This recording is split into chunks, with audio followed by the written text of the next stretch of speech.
Bueno, seguimos acá en el segundo bloque de este programa que se llama Otras Voces, así que bueno, muchos se están despertando, muchos se están incorporando ahora a escuchar el programa. Tenemos público para todos los horarios porque estamos 4 horas acá, entonces bueno, están los que nos escuchan muy temprano y después se van a hacer algo, están los que escuchan las 4 horas completas, los que se levantan más tarde y nos agarran las últimas 2 horas, así que bueno. Este es el horario que hacemos, bueno, esta reflexión a modo de editorial y como les adelanté en el otro bloque, vamos a hablar un poco de este proyecto que ingresó esta semana en la Cámara de Diputados, que es por ahora un proyecto, ¿no? Por ahora un proyecto de lo que es la renta básica universal o el ingreso básico universal, ¿no? La pandemia aceleró este debate que ya se estaba dando con anterioridad, esto ya viene de hace unos años atrás, el debate sobre el ingreso universal, y bueno, con el tema de la pandemia y lo que provocó la pandemia, la pérdida de puestos de trabajo, la pobreza para las mayorías y la acumulación de riqueza para otros, ¿no? Porque digamos que los más ricos del mundo con la pandemia se hicieron mucho más ricos aún. Y esa desigualdad, bueno, lleva a muchos sectores a pensar en el tema del ingreso básico universal como una salida ante la situación de pérdida de ingresos, de pérdida de empleos, ¿no? Entonces, acá tenemos algunos datos de la ONG internacional Oxfam. La riqueza de las 62 personas más ricas del mundo aumentó de 2010 a 2015, por eso digamos, esto viene de antes, no es que viene de la pandemia, esto viene de antes, ¿no? La riqueza de las 62 personas más ricas del mundo aumentó de 2010 a 2015 en un 45%. En la actualidad poseen la misma riqueza que la mitad más pobre de la población mundial, 3.600 millones de personas. O sea, tienen la misma riqueza que la mitad más pobre de la población. Estamos hablando de 62 personas. Fíjense la desproporción que hay, ¿no?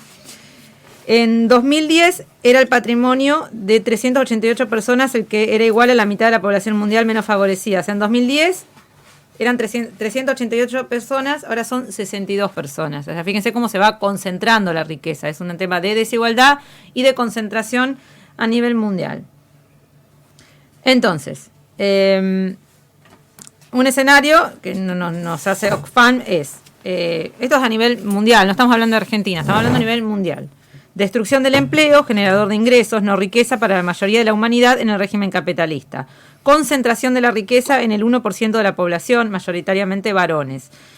Gobiernos cómplices que procuran satisfacer a sus patrones y estados maniatados para brindar algo que se parezca a la dignidad de sus ciudadanos. La renta básica, ¿no? Entonces, de repente uno escucha a mentores y cultores del capitalismo más conspicuo hablar de la convivencia de aplicar una estrategia de esta naturaleza, la renta básica universal como modo de resolver uno de los efectos que plantea esta pandemia, que es una suerte de agigantamiento de las desigualdades y consecuentemente puesta en cuestión de las condiciones de gobernabilidad. Esto dice Claudio Lozano, ¿no? Pero yo quería que ustedes escuchen la propuesta en voz del diputado Itaí Hackman, que estamos gestionando a ver si lo podemos llegar a entrevistar en este programa porque también nos parece interesante su mirada, donde él explica el porqué de la renta universal. Vamos a también a informarles, a comunicar lo que dice Grabois, que yo lo pasé en mis redes, ¿no? Para una forma también informativa, más allá de lo que uno piense, si está a favor o está en contra de lo que dice Grabois, y también una observación de Mayra Arena, que bueno, también pronto la vamos a tener acá en vivo, va a venir en vivo unos días de estos Mayra, porque ella es una dirigente político, social, politóloga, de barrio, que conoce en carne propia la pobreza, y bueno, ella también nos hace un análisis de cómo está pasando la clase trabajadora. Con todas estas miradas vamos a analizar esta coyuntura de la renta básica universal y qué pensamos nosotros, o qué pienso yo personalmente sobre esto. Vamos a escucharlo, a ver si Lucas lo tenés por ahí. El mundo del trabajo está cambiando vertiginosamente, nadie puede negarlo. Frente a eso tenemos dos opciones, o miramos para un costado o proponemos un futuro. Por eso estamos presentando un proyecto para crear el salario básico universal. En este video te contamos 5 puntos por los cuales este proyecto es fundamental. 1. En la actualidad el mercado laboral argentino cuenta con trabajadores con plena cobertura de seguridad social, con trabajadores informales y o precarizados, y también con un tercer sector que está estructuralmente excluido del mercado laboral. Todos trabajan, aunque no todos tienen empleo, y no todos los empleos son formales. Y en la Argentina hay millones de personas que no tienen un ingreso mínimo garantizado a pesar de que trabajan. 2. Hay una falta de reconocimiento para los trabajadores de la economía popular y las tareas de cuidado. Muchas veces lo quiere presentar como vagos, pero hacen un trabajo que tiene un enorme valor para la sociedad, a pesar de que el mercado no lo valora. 3. La Argentina tiene políticas de transferencia de ingresos dispersas, que se superponen y muchas veces discrecionales. A veces se confunden políticas de ingreso con apoyo al empleo. Esta es una oportunidad para ordenar este sistema y volverlo más transparente y eficiente. 4. La concentración de la riqueza y los ingresos crece cada vez más. El salario básico universal podría terminar con la indigencia en nuestro país. 5. Un piso de ingresos que cubra la canasta alimentaria es condición para una mejor inserción en el mercado de trabajo. Es muy difícil formarse o insertarse laboralmente si no hay condiciones de vida básicas garantizadas. En un mundo donde crece la desigualdad, la angustia y la cultura del descarte, el salario básico universal es una idea que crece cada vez más. Animémonos a ser audaces. Bueno, escuchamos al diputado Itaí Hackman del Frente de Todos contando y dando su punto de vista de por qué es necesario la implementación de un ingreso básico universal, haciendo referencia a esto que hablamos antes, ¿no? La desigualdad, la falta de oportunidades, la crisis del empleo. Uno lo escucha así y es difícil, al menos nosotros con nuestra formación, estar en contra de un ingreso para la gente que menos tiene. Viéndolo así, yo no podría estar en contra. Siempre nosotros lo que decimos es mejor la plata en el bolsillo de la gente, ¿no? Porque la gente consume, las personas hacen girar la rueda, ¿no? de la economía barrial, popular. Mueven el consumo interno. Ahora bien, eso por un lado, uno lo escucha y parece razonable. El problema es cuando esto se plantea como una sustitución del empleo. Y cuando de alguna manera se promueve esta idea de que el pleno empleo no existe más, de que esos tiempos no van a volver, del fin del trabajo. Y esto ya, ahí es cuando la verdad, al menos lo que me pasa a mí, de entrada yo dije, esto es buenísimo, sí, estoy a favor, una idea progresista, lo que uno quiere, redistribución del ingreso, más igualdad, yo dije sí. Y después empezás a ver otros fundamentos y otras cuestiones que realmente no estoy de acuerdo. Les voy a leer lo que dice Juan Grabois, a quien respeto y no me parece que, como decimos nosotros, son posturas, hay que hacerlas ver, pero la verdad hay cuestiones de este argumento de Grabois que yo personalmente no estoy de acuerdo. Dice Grabois: hoy se presentó en la Cámara de Diputados de la Nación el proyecto de ley de salario básico universal, una medida que venimos impulsando desde la UTEP en articulación con diputados. Algunas reflexiones. La mitad de la clase trabajadora es asalariada. Tiene un empleo registrado en el sector público-privado con derechos laborales. Aunque hoy está sucediendo algo trágico, que muchos asalariados no llegan a fin de mes. Lo que decía Cristina, ¿no? Incluso hasta los que trabajan en blanco no llegan a fin de mes. La otra mitad, ¿qué hace? También trabaja en tareas de cuidado, en la ruralidad pobre, en changas, estudian. Trabajo tienen, lo que no tienen son derechos. Y esto acá, eso vale hacer la aclaración. Cuando dicen a los planeros, la gente que cobra el plan, la gente que cobra un plan, también trabaja. No quiere decir que se queda... Desde ya que aparte el tema de cobrar un plan social requiere una prestación. No es que te dan un plan y no hacen nada, requiere una prestación. Y además de eso, hay gente que trabaja, que por ahí trabaja también en la economía informal, muchas mujeres que hacen trabajo doméstico, estos hombres que van a cortar el pasto, que hacen changa. O sea, no es que... Algunos sí, será que solamente se quedan con eso, pero la mayoría de la gente o tiene algún microemprendimiento, o cocinan, o salen a vender lo que sea. El pueblo argentino es un pueblo trabajador. O sea, no metamos a todos en la misma bolsa que son todos vagos que no quieren trabajar, porque eso también es... ahí ya estamos alimentando también los pensamientos de derecha, reaccionarios, ¿no? Entonces, esto dejo una opinión mía, ¿no? Como dice Grabois, trabajo tienen, lo que no tienen son derechos. Es el mundo que se llama informalidad, aunque muchos le hayan dado una forma en la economía popular organizada. La mayoría viven en la pobreza o en la indigencia. Ahora vamos a decir las cifras para una familia, para hacer hoy en día lo que necesita una familia para vivir, ¿no?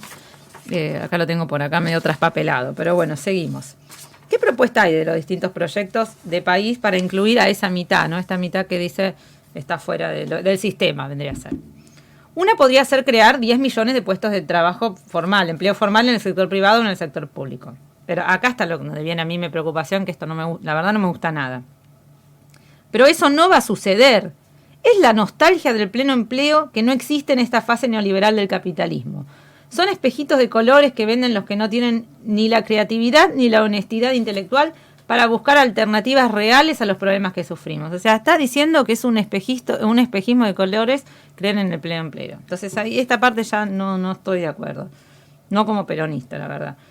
Eso que dicen livianamente en televisión no está en ninguno de sus papers o estudios técnicos. De hecho, las previsiones más optimistas plantean que en 2 años se crearán 2 millones de empleos en el sector privado, que es bastante menos que el aumento de la población adulta que se proyecta para esta etapa. Nuestra propuesta es racional, un salario básico universal que garantice la canasta básica alimentaria para esas 9 millones de personas que trabajan en la informalidad y que también alcance a los monotributistas y trabajadores asalariados que no llegan a completar un ingreso superior a la línea de pobreza. Esta medida nos permitirá sacar a todas las personas de la indigencia y reducir la pobreza. Es un piso de dignidad mientras se generan otras políticas para fomentar el desarrollo humano integral y para que esas personas transicionen a alguna de las 3 formas de trabajo registrado con derechos que existen hoy en día: sector privado, sector público o economía popular organizada en el potencial trabajo. O sea, también está admitiendo que esto sería como para poder después finalmente incluir a esas personas, pero a la vez también dice que el pleno empleo es una ilusión. Entonces, que mucho acá hay una parte que no cuadra. Es una propuesta absolutamente posible desde el punto de vista fiscal y urgente desde el punto de vista social. Quienes se oponen los invitamos a que nos expliquen por qué está mal y que nos digan qué otras propuestas tienen para esos 9 millones de argentinos y argentinas que hoy no tienen un empleo registrado. Se lo pedimos particularmente a quienes silenciosamente se oponen a nuestra propuesta desde el Frente de Todos y no están dispuestos a dar un debate frontal sobre cómo abordar esta cuestión, casi como negando la existencia de ese sector de la sociedad. Esto se trata de pensar un país donde quepamos todos y todas. Sí, hay que llamar a la reflexión, sí. Hay que debatir esto, sí. Yo creo que es urgente dar un debate sobre el futuro de las personas, sobre el trabajo. Y bueno, desde ya, yo más o menos en agosto del año pasado, yo escribí un editorial acerca de esta cuestión, lo titulé De Silicon Valley a barrios de pie. Porque esta idea de la renta básica universal sale de los mismos ricos. Esta idea no sale de los mismos, lo hemos pasado, acá no sé si lo pasamos o seguramente lo charlamos, de los millonarios patrióticos de Estados Unidos, de Silicon Valley, donde esta gente, que son uno de este 1%, ¿no? Estas personas, hay un discurso muy bueno, yo se los recomiendo, del año, si no me equivoco, 2013, 2014, de Nick Hanauer, un multimega millonario, uno de los fundadores de los millonarios patrióticos de Estados Unidos, donde ellos hablan de que quieren pagar más impuestos, de que es necesario que ellos mismos piden pagar más impuestos, porque dicen que, y esto antes de la pandemia, por eso digo, no es que antes de la pandemia, que el nivel de desigualdad va a ser tal que un día van a venir por nosotros. Él lo dice, él da un discurso, una charla TED, después la vamos a buscar y la vamos a volver a subir porque resulta muy vigente hoy en día, ¿no? Y él dice, van a venir con nosotros, van a venir con orcas hacia nosotros. Es un guiño de clase. Él no le habla a los pobres, él le habla a sus pares, a los millonarios.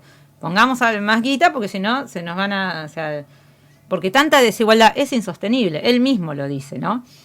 Entonces, esto no es que estas ideas no surgen de la nada, ni de la economía popular, ni nada. Surgen de los mismos ricos y dicen, bueno, paremos la mano porque si no distribuimos, no van a venir por nosotros porque no se va a poder sostener tal nivel de desigualdad.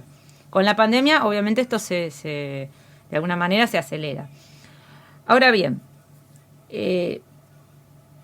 ser tan tajante de que el pleno empleo es una ilusión en nuestra sociedad, porque obviamente va a generar resquemor entre los peronistas y entre los que creemos en el trabajo como ordenador social por excelencia. Porque el trabajo, además, no solamente que uno gana un ingreso con un trabajo, sino que nos realiza a nosotros como personas y en comunidad. Por eso nosotros creemos en la comunidad organizada. Y el trabajo es la base fundamental de la comunidad organizada. Vos vas a tu trabajo, tenés un trabajo, no sé, en una fábrica, en una oficina, donde sea que vos tengas un trabajo, y vos tenés un trabajo estable, tenés compañeros, y te ves con tu mismo compañeros, tenés pares con quien te identificás, con quien compartís, con quienes también entablas lazos de amistad. Y te vas creando una comunidad alrededor del trabajo, ese trabajo que ordena. Y hablo del trabajo que ordena, el trabajo digno, el trabajo en dignidad, no el trabajo... hoy en día el trabajador argentino está estresado. ¿Por qué? Porque no te alcanza, porque tenés que tener 2 o 3 trabajos. Uno toma, no sé, un Uber, estas empresas de transporte. Y no son gente que trabaja solamente eso, muchas veces son muchachos que trabajan. Hay mujeres también, no digo muchachos en su mayoría, muchas mujeres también trabajan de eso. Pero gente que vos hablás con ellos y trabajan en una fábrica, y después se van a manejar un auto para tener un extra porque no les alcanza. Porque tenemos acá lo que necesita una familia. Una familia en Cava, para no ser pobre, una familia de 4 personas necesita 95.268 pesos para no ser pobre. Y 147.000 pesos para ser de clase media. Para mantener una vida de clase media precisa 147.000 pesos por mes. Díganme quién gana eso. Díganme un sueldo hoy en día de esto. Un bancario, como hablamos el otro día. Un bancario con su nuevo aumento, claro, con su nuevo aumento va a pasar a ingresar. Sí, claro, pero todos no somos bancarios. No somos todos bancarios, desde ya. Y para no ser indigente se necesitan, acá lo tenía la canasta de indigencia, una familia, 52.169 pesos para no ser indigente. Entonces fíjense, y bueno, ahora aumentó el salario mínimo, aumentó. Pero también aumenta ahora 45.000 pesos el salario mínimo vital, que se corrió, el aumento iba a ser para enero y se corrió para junio ahora de este año. Aumentaron también las jubilaciones, o sea, se van haciendo cosas, pero se termina quedando atrás de la inflación y de lo que realmente se necesita hoy en día para vivir, ¿no? Pero bueno, como digo, el trabajo digno ordena, el trabajo digno nos da un lugar en la vida, digamos, ¿no? Nos ordena como persona, ordena la familia. Y no es esto conservador, me parece que es la base de la justicia social, ¿no? Y es muy... Yo el otro día lo hablaba con compañeros, ¿no? Es muy difícil también llegar a la juventud, por ejemplo, diciéndoles que no va a haber trabajo, que van a estudiar una carrera y que no van a conseguir trabajo porque el trabajo del pleno empleo no existe más, que es una ilusión, que es cosa del pasado. O sea, ¿cómo vamos? Entonces después uno se pregunta, ¿pero por qué los jóvenes entonces están con los libertarios? ¿Por qué ahora votan a Milei? Porque mintiéndoles o diciendo, les está prometiendo un futuro. Bueno, pero el señor Milei no dijo qué fábrica o empresa va a traer a la Argentina para generar trabajo. No, pero ellos no creen en el sindicalismo, como digo, nosotros sabemos quién es Milei, nosotros sabemos el palo de Milei, qué vienen a proponer, que están haciendo todo un circo, nosotros lo sabemos. Hay gente que no lo ve, que ve otra cosa, que está cansada de todo esto, hay mucho enojo, hay mucho enojo, yo veo mucho las redes y me gusta ver cuando, por ejemplo, no sé, ponen tal candidato, ¿no? Y la gente está enojada con los políticos en general, y putean a todo, te putean al de Cambiemos, te putean al de Frente de Todos, te putean al perdón, ¿no? Pero al también, de la izquierda, o sea, la gente está también enojada. Hay que discernir que dentro del Frente de Todos hay gente que hace cosas, no es todo malo, o sea, y yo no lo hablo desde el punto de vista de fanatismo. Hay dirigentes que se mueven, entonces tenemos que ser justos sí. También. No meter a todo el mundo en la misma bolsa. No, porque caemos en la antipolítica y eso la verdad nos perjudica a todos. O sea, caer en la antipolítica nos perjudica a todos. Pero digo lo que uno percibe y uno también tiene que saber, siempre digo, dónde estamos parados para poder transformarlo, ¿no? Entonces a mí me parece que, por eso yo no estoy en contra no estoy en contra de un ingreso universal, porque quizás sea un ordenador, quizás sea una forma también de que la gente no se vea manipulada de alguna manera con estos planes sociales, ¿no? Pero también lo cierto es que no podemos dar así como, decir así muy ariosamente que el trabajo en empleo es una ilusión, como dice Grabois, porque la verdad no me parece, no estoy de acuerdo. Les quiero leer una observación que hace Mayra Arena, porque tiene que ver con esto. Yo cuando le leía le digo, esto tiene que ver con todo lo que venimos conversando. Ténganme paciencia porque tengo las cosas apuntadas, pues voy a buscar otra cosa y se me van los temas. Pero quería leerles esto que escribió esta semana Mayra Arena acerca de lo que es vivir en un barrio, marginado, dice ella, ¿no? Un barrio marginado cuando vos encima sos laburante. Dice Mayra, que bueno, le mandamos un beso y ojalá que la podamos tener pronto acá, porque la verdad que hablar con ella es totalmente enriquecedor y uno aprende mucho, ¿no? Dice Mayra, ¿sabés lo que es ser minoría laburante en un barrio totalmente marginado? Que te metan todas las noches música al palo hasta las 4 de la mañana y que no exista la posibilidad de llamar a la policía o ir a llorarle a Montoto. No poder mandar a tus nenes a ser mandados porque están chupando todos los días, todo el día, y no sabés si algún cretino se va a zarpar con los chicos. Tener siempre al mismo falopero que te amenaza a vos y a tu familia con que te va a romper todo. Casi nunca se llama a la policía, pero si se la llama, técnicamente no hay delito en ninguno de estos casos, no pueden hacer nada. El cambio en la noción, esto es fundamental. A ver, ahí se me fue, perdón. El cambio en la noción del tiempo en los barrios más marginados y no tanto es brutal. Los comedores, merenderos y actividades salen a buscar a los chicos porque si no, no van. Y es que no existe la hora de tomar la leche o la hora de comer, porque las obligaciones de las familias no son las tradicionales como la escuela o el trabajo. Entonces cada familia tiene un horario distinto. Lo mismo ocurre con los días. Las diferencias entre semana o fin de semana no se perciben más que para hacer algún trámite. Para lo demás, todos los días son parecidos entre sí. Y si no es de hoy, y existía hace un montón. Pero las familias viviendo a lo lumpen eran minoría. Y hoy ocurre lo opuesto. Los chicos van a la escuela empapados en eso. Y la escuela es la que se termina adaptando a esa realidad, deformándose en lugar de poder transformar. Hoy hablar de comunidad organizada ahí es ciencia ficción, lo que hablábamos nosotros. Muchos espacios mienten sobre esa realidad y me preguntaría, ¿qué ganan haciéndolo? Pero todos sabemos bien la respuesta. Bueno, esto dice Mayra Arena, ¿no? Realmente creo que es esclarecedor y también plantea lo que es, qué pasa cuando una comunidad se pierde el eje del trabajo. El trabajo ordena, el trabajo te da un horario, el trabajo te da... es muy difícil... y esto yo recuerdo cuando mi papá tenía comedores y hablaba de eso, ¿no? De lo difícil que era por ahí. No sé, había chicas que tenían que ir, no sé, a tal hora y decían, no voy porque me levanté tarde.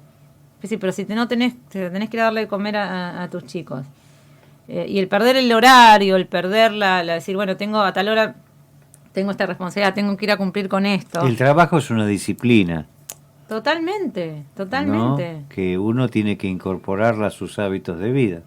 Bueno, a mí me pasa mucho, que yo también hago mucho también derecho de familia, que me plantean casos que me plantean eso, no, pero se quedan los chicos despiertos hasta tal hora, porque claro, si el otro día por ahí, no sé, esa mamá o ese papá no tiene que ir a trabajar y por ahí se quedan hasta cualquier hora despiertos porque al otro día no... Y por ahí chicos que van a la tarde y llegan tarde porque se levantaron tarde yendo a la tarde al colegio, digamos a la 1, y sin comer, y bueno, ahí hay... Eso es una desorganización social. Ya es un problema social, no es un problema individual de esa familia por ahí, un tema individual, es un tema social, algo está pasando. Por eso digo, el trabajo no solamente es la fuente de ingreso, no es que bueno, yo te doy el ingreso, o sea, no importa, no tenés trabajo, en vez de ganar 40.000 pesos trabajando, te los doy a los 40.000 pesos. Pero no es solamente eso, es este ordenamiento en la vida. Por eso, ¿qué decía Perón? El trabajo es el ordenador social por excelencia. En una Argentina donde todo está por hacerse, gobernar es crear trabajo. Y sí. Eso decía Perón. En una Argentina donde todo está por hacerse. Si nosotros creemos que no hay nada para hacer, entonces ¿para qué? Yo digo a los señores que piensan eso, bueno, retírense de la política, se piensan que no se puede hacer nada. Si vamos a hablar de resignación. Y no digo por eso, siempre teniendo en cuenta, si es por una cuestión paliativa, si es para una ayuda a la gente, está perfecto. Yo no me opondría, yo si estaría en la Cámara de Diputados no votaría en contra de esto. Ahora, no diría eso airiosamente que no hay más pleno empleo. No lo haría, no me parece sano, no me parece... Y cerrar a otras posibilidades. Por ejemplo, hay un proyecto de ley de Martina Yerba y la Social 21, la tendencia, dormido hace años, un proyecto de ley presentado para reactivar los astilleros, por ejemplo, la industria naval. Y ellos nos habían planteado nosotros acá cuántos puestos de trabajo se generarían reactivando que nosotros la industria precisamos naval. Tener una marina mercante nuestra. Es que no solamente eso, porque es no solamente el que hace el barco, sino todos los empleos que vienen detrás de eso. Porque el trabajo genera más trabajo. Si yo tengo un sueldo bueno, yo genero más trabajo, porque yo voy a dar trabajo a otras personas para sostener la actividad que yo hago. Es así, lo hemos dicho un montón de veces. Lo que hablaba Samit del litio, de los recursos naturales, de por qué dejamos que se nos lleven todas las riquezas y nosotros no nos quedamos con nada. Hay que revisar esos contratos. O sea, hay un montón de formas de... Una de dónde tener riqueza. De $4.000 a 72.000 hay una diferencia. Hay una diferencia. O sea, creo que tenemos más futuro que ser simplemente proveedores de materia prima. Me parece que... escuchen esos sectores, escuchen las propuestas. Fíjense que hay proyectos de ley dormidos. Y que se puede generar trabajo. Lo que pasa es que, bueno, acá hay dos opciones. O somos una colonia o somos un país soberano que explota sus recursos para el beneficio de su población, que pone a la economía al servicio de la comunidad. Y es son los dos caminos de país que tenemos. Yo para mí el único camino que nos cuenta es tratar de, como decía este hombre Funes de Rioja, generar 1000 pymes, que esas pymes estén apuntaladas por los bancos y que esas 1000 pymes absorban personal, ¿no? Que están cobrando 16.000, si se puede, capacitarlos, como decía Marcelo Fernández, y así llegar Bueno, a poder exportar valor agregado, porque si no toda la vida vamos a estar comprándole mano de obra a toda la extranjería, ya sea. así es, así es. Bueno, tenemos de todo, ya lo tenemos ahí, que está esperando para la entrevista a Miguel, a Carlos Miguel Sosa, así que en el próximo bloque vamos a hablar con él de las 62 organizaciones, secretario general de las 62 organizaciones peronistas, así que quédense escuchando un poquito de música.